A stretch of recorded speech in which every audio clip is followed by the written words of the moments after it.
Hello everyone. Today we will guide you on how to maximize the use of Copilot in Teams meetings. We will cover how to configure and utilize it before, during, and after the meeting. Before the meeting, let's go in the Teams meeting options to configure if you want to have Copilot only during the meeting or during and after the meeting. Microsoft has recently updated the policy that governs the behavior and setup of Copilot.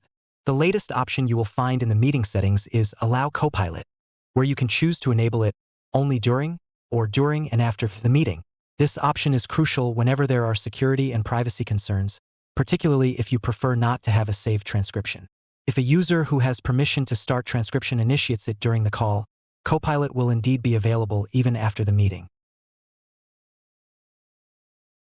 When you enable Copilot only for the duration of the meeting, a temporary transcript is generated. You can interact with the recap, generate notes, and ask for clarification on the speaker's points of view, but only during the meeting. The transcript and prompts do not persist after the session. If you need to use the auto-generated content, you will need to copy and paste it into a file.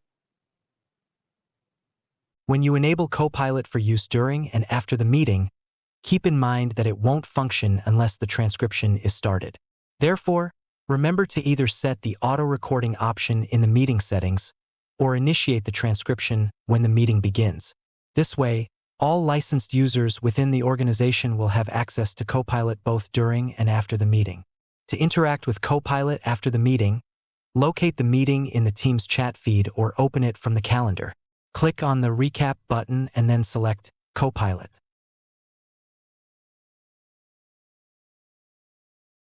What about the limitations? Keep in mind that only the meeting organizers can modify the meeting settings before and during the meeting. Also, it's important to note that each company has its own set of policies. Generally, if the meeting has been organized by another company, the recap feature may not work for you, even if you have a Copilot license. Please note that Copilot does not start automatically. Consider options such as auto-recording with transcription or manually triggering it. Be aware that transcription could be disabled by the admin, and that Copilot starts from the beginning of the transcription.